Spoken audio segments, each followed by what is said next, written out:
Hello everyone, how are you? I hope you're fine and you're most welcome in 12th English Crash Course। जी हाँ, 12th English Crash Course में मैं MS sir आप सभी का स्वागत करता हूँ। डियर स्टूडेंट्स, अभी तक हम लोगों ने स्टोरी ऑफ इंग्लिश को कंप्लीट किया। हमारा जो ये क्रैश कोर्स चल रहा है, इस क्रैश कोर्स के अंतर्गत हमने स्टोरी ऑफ इंग्लिश कंप्लीट किया। स्टोरी ऑफ इंग्लिश के बाद हमने पोएट्री सेक्शन को देखा। पोएट्री सेक्शन की अगर बात करें तो हम लोगों ने जो सजेस्टेड पोएम चुना था उन सभी का समरी को हम लोगों ने देख लिया। समरी के बाद फिर हम लोगों ने सभी के ऑब्जेक्टिव्स को देख लिया। ऑब्जेक्टिव्स को देखने के बाद आज के इस क्लास में हम लोग पोएट्री सेक्शन से एक्सप्लेनेशन सीखेंगे। जी हां, एक्सप्लेनेशन। प्रत्येक वर्ष, हर वर्ष आपके Bihar board inter English exam में हर वर्ष 4 नंबर का, जी हां 4 मार्क्स का हर वर्ष एक्सप्लेनेशन पूछा जाता है। 4 मार्क्स बहुत होता है। कई बच्चा एक्सप्लेनेशन नहीं सीख पाता है, कई बच्चा एक्सप्लेनेशन नहीं कर पाता है, कई बच्चा ये भी समझ नहीं पाता है कि आखिर ये एक्सप्लेनेशन है क्या, जिसके वजह से ये 4 मार्क्स उसको गंवाना पड़ता है। अगर आप हमारे क्लास में अभी बने हुए हैं, अगर आप इस क्लास को अभी देख रहे हो, तो यकीन मानिए ये 4 मार्क्स आपका किसी भी कीमत में बर्बाद नहीं होगा। मैं आपसे ये वादा करता हूं। अगर आप चाहते हैं कि एक्सप्लेनेशन से जो ये 4 मार्क्स है वो आपका 100% हो जाए, तो बी कंटिन्यू। आप कंटिन्यू रहिए, आप सही जगह पर हैं, आप सही क्लास देख रहे हैं। जी हां, तो आज की क्लास में हम जानेंगे एक्सप्लेनेशन के बारे में। आपका पोएट्री सेक्शन से, कविता वाला भाग से 4 नंबर का एक्सप्लेनेशन पूछा जाएगा। एक्सप्लेनेशन में होता क्या है? याद रहे, आपका जो पोएट्री सेक्शन है उसमें टोटल 10 पोएम्स है, 10 कविता है। वो 10 कविताओं में से किसी भी जगह से, कविता के शुरू से, बीच से, अंत से, कहीं से भी 1, 2, 4 लाइंस निकाल लिया जाता है और वो आपके समक्ष रख दिया जाता है। तब आपको कहा जाता है कि एक्सप्लेन करो।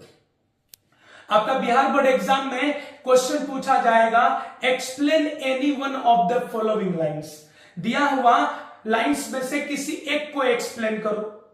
आपको 4 लाइंस दिया रहेगा। क्वेश्चन रहेगा, explain any one of the following poem lines. दिया हुआ कविता के लाइन में से किसी एक को एक्सप्लेन करो।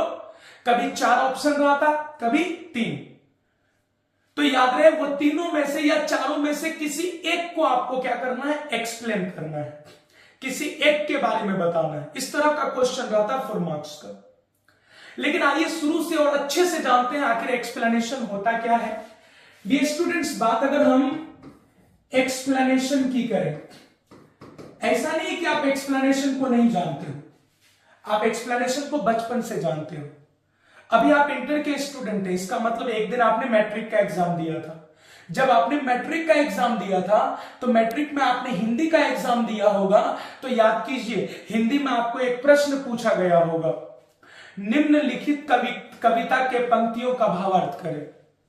तो निम्नलिखित कविता के पंक्तियों का भावार्थ करें, मतलब नीचे दिया गया कविता का पंक्ति है, लाइन है, उसका भावार्थ करें। तो सोचिए आपने किस तरह उसका आंसर किया था। याद रहे, वहां भी पूछा गया था, बस वो हिंदी में था, आज आपको इंग्लिश में देना है। चलिए, तो याद रहे एक्सप्लेनेशन को हिंदी में व्याख्या, या हम इसको दूसरे शब्दों में क्या बोलते हैं? भावार्थ।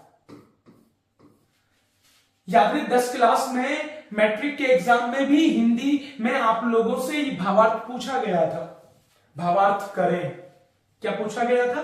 भावार्थ करें, एक्सप्लेनेशन करें, दिया हुआ कविता का लाइन को एक्सप्लेन करें। जी हां, तो याद रहे, आज हम लोग सीखने वाले हैं एक्सप्लेनेशन को, सीखने वाले हैं एक्सप्लेनेशन है क्या और फिर इसको करना कैसे है। याद रहे, एक्सप्लेनेशन को हिंदी में भावार्थ या व्याख्या बोलते हैं।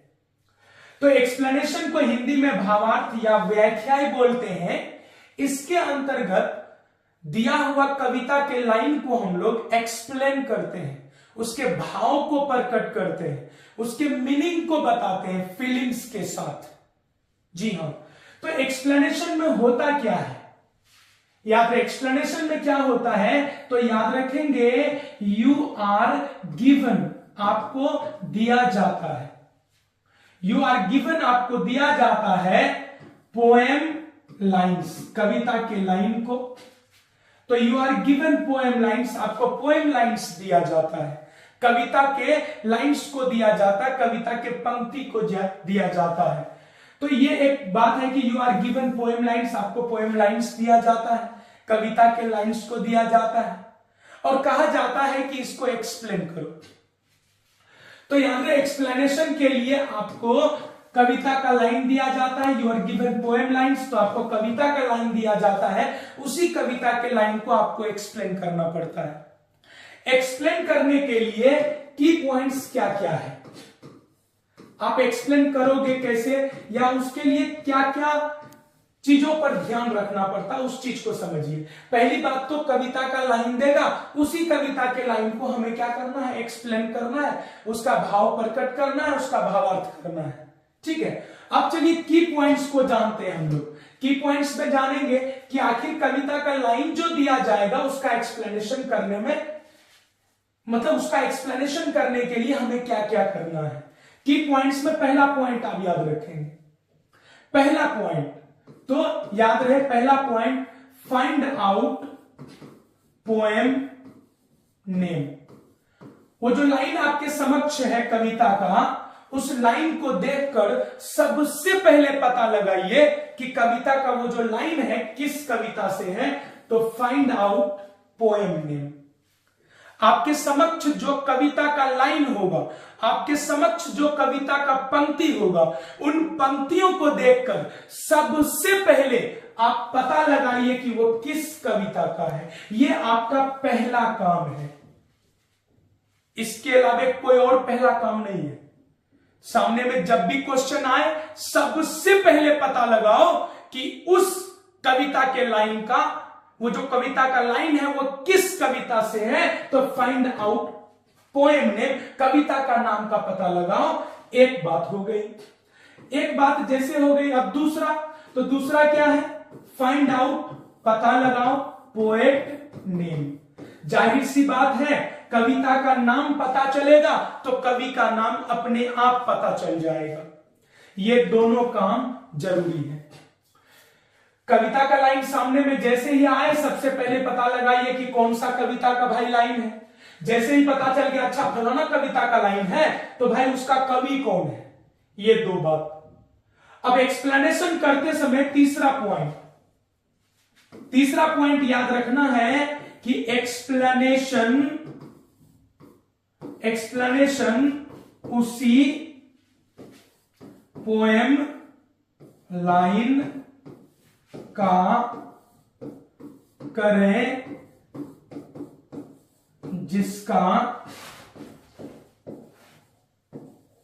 जिसका समरी याद है। ये पॉइंट को आपको अच्छे से याद रखना है। इस पॉइंट में आपको क्या रखना है यार, कि एक्सप्लेनेशन, याद रखिएगा कि एक्सप्लेनेशन उसी पोएम लाइन का करें जिसका समरी याद है। मतलब आपको उसी पोएम लाइन का एक्सप्लेनेशन करना है जिस पोएम का समरी आपको याद है। मान लेते हैं कि एक poem line sweetest love I do not go का है। अगर हमें sweetest love I do not go का समरी याद है तो हम उसी का एक्सप्लेनेशन करेंगे। चलिए, सबसे पहले हमने जाना कि एक्सप्लेनेशन क्या है। तो एक्सप्लेनेशन का मतलब होता है भावार्थ। कविता का लाइन दिया जाता है, तो आपको कविता का लाइन दिया जाता है और आपसे कहा जाता है कि उसका भाव प्रकट करो। एक्चुअली यही क्या है, एक्सप्लेनेशन है। एक्सप्लेनेशन के लिए हमारा की पॉइंट्स क्या है, तो सबसे पहले पता लगाइए कि वो किस कविता का लाइन है, फिर पता लगाइए कवि कौन है, और डिसीजन लेते वक्त कि ये जो तीन ऑप्शन दिया हुआ है, तीन कविता का लाइन दिया हुआ है, इनमें से किसका मैं लिखूं, तो डिसीजन लेते समय ये जरूर याद रखें कि आप उसी लाइन का, आप उसी पोएम लाइन का एक्सप्लेनेशन करो जिसका आपको समरी याद है। समरी याद रहेगा, एक्सप्लेनेशन इजी हो जाएगा। वैसे एक बात मैं बता दूं, क्रैश कोर्स के अंतर्गत मैंने आप लोगों को 6 पोएम्स का समरी लिखाया है। आपको 6 पोएम्स का समरी तो याद कर ही लेना चाहिए। अगर आपको 6 कविता का समरी याद होगा, यकीन मानिए एक्सप्लेनेशन में वही 6 कविता, वही 6 समरी आपका मदद कर देगा। आपको जो एक्सप्लेनेशन में कविता लाइन दिया रहेगा, जरूर 1-2 ऐसा लाइन मिल जाएगा जिसका समरी आपको याद होगा। तो दिया हमने क्रैश कोर्स के अंतर्गत जो भी कविता का समरी लिखाया है, 6 कविता का लिखाया है, सबका समरी को याद कर लो। उसका समरी आपको मदद करेगा, किसमें? एक्सप्लेनेशन में मदद करेगा। तो एक्सप्लेनेशन के लिए ये 3 पॉइंट याद रखना है कि सामने में जैसे ही क्वेश्चन आए और जैसे ही क्वेश्चन ये कहे कि दिया हुआ कविता के लाइन में से किसी एक को एक्सप्लेन करो, तो सबसे पहले चेक करो कि वो दिया हुआ कविता का लाइन किस कविता से है, कवि कौन है। डिसीजन लेते समय कि किसका एक्सप्लेनेशन करें, अपने माइंड में जरूर टटोलो कि उनमें से कौन ऐसा कविता है जिसका समरी आपको याद है, आप उसी का एक्सप्लेनेशन करेंगे। ठीक है, चलिए हम आगे बढ़ते हैं। चलिए, तो आप एक्सप्लेन कैसे करेंगे इस चीज को समझिए। एक्सप्लेनेशन करने के लिए सबसे पहली बात याद रखेंगे, आपका जो एक्सप्लेनेशन होगा वो 2 पैराग्राफ में होगा।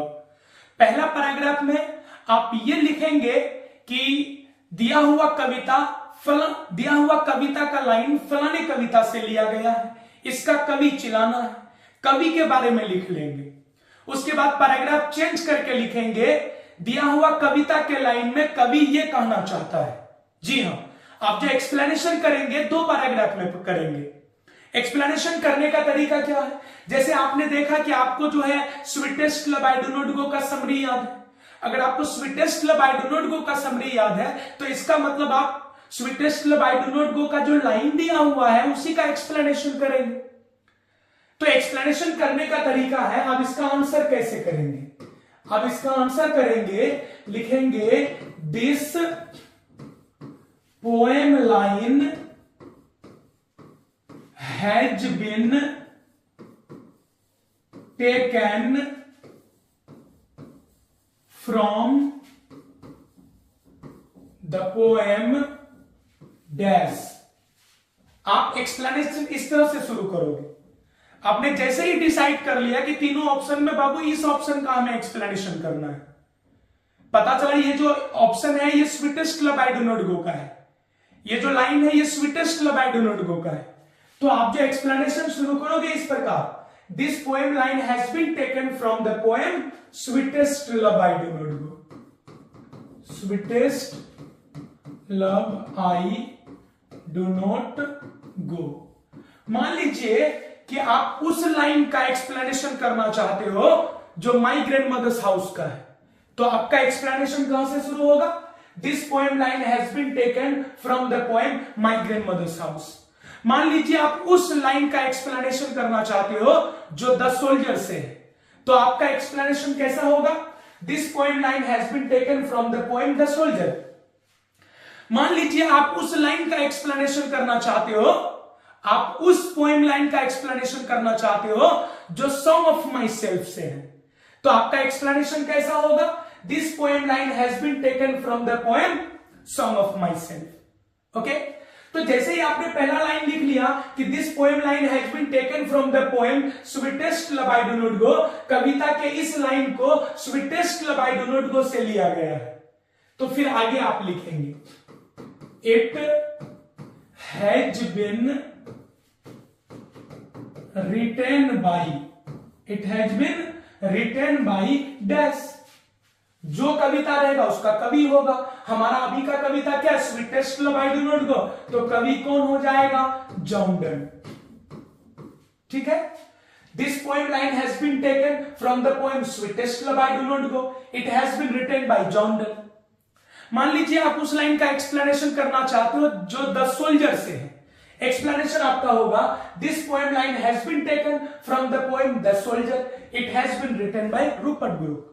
मान लीजिए आप उस लाइन का एक्सप्लेनेशन करना चाहते हो जो है माई ग्रैंड मदर्स हाउस से, तो बोलेंगे this line has been taken from the poem my grandmother's house, it has been written by Kamala Das. फिर आपने देखा कि मतलब कविता का लाइन किस कविता से है वो हमने लिख लिया, उस कविता का कवि कौन है वो भी लिख लिया, कवि के बारे में और भी कुछ लिख सकते हैं। जैसे जॉन डन के बारे में और क्या लिख सकते हैं, तो जॉन डन के बारे में लिख सकते हैं कि he was a great metaphysical poet. He was a great metaphysical poet. वो एक महान मेटाफिजिकल पोएट थे, आध्यात्मिक कवि थे। और भी कुछ लिख सकते हैं, जैसे उसका जन्म कब हुआ, मृत्यु कब हुई, नहीं ढेर सारी बातें जो लिख सकते हो आप। तो याद रहे पहला पैराग्राफ में किस कविता से लिया गया, कवि कौन है, कवि किस प्रकार है, और कवि के बारे में, कवि के बारे में। तो आपको कवि के बारे में लिख लेना है।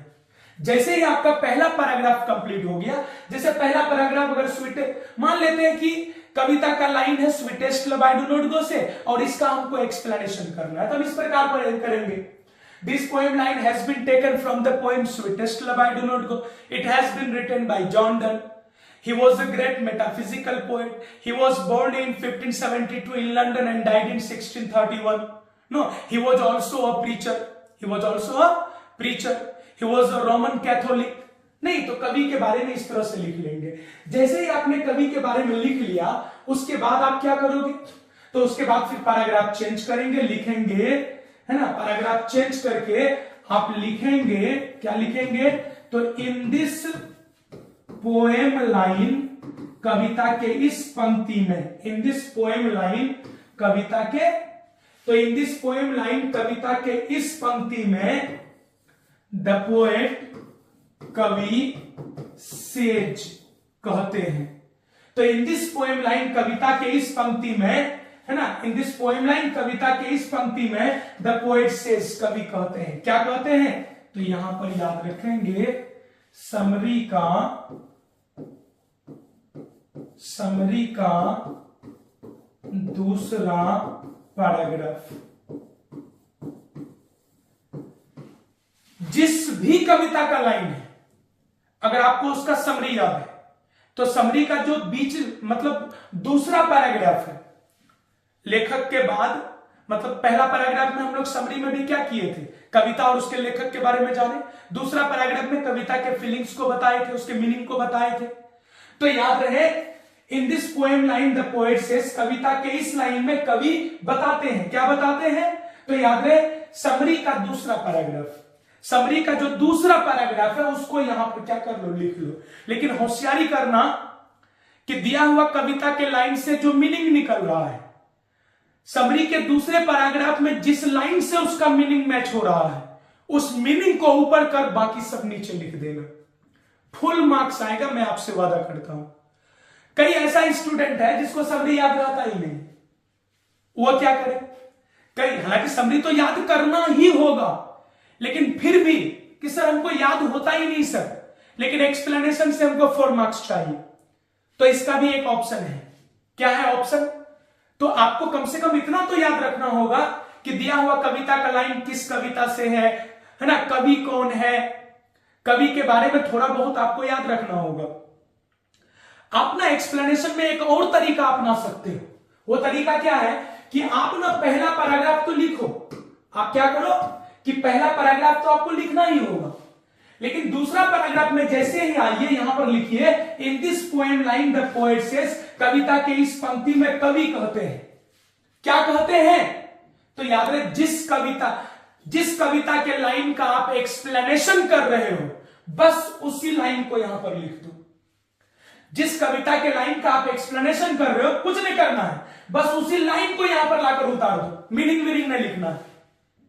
अरे नहीं मामा से काना मामा भरा ना, तो क्या करना है, बस उसको यहां पर उतार देना एक्सप्लेनेशन में। मैं उम्मीद करता हूं कि फुल मार्क्स आपको मिलेगा। तो एक्सप्लेनेशन का तरीका क्या है, आइए इस चीज को एक बार दोहराते हैं, एकदम शांतिपूर्वक और अच्छे से समझिए।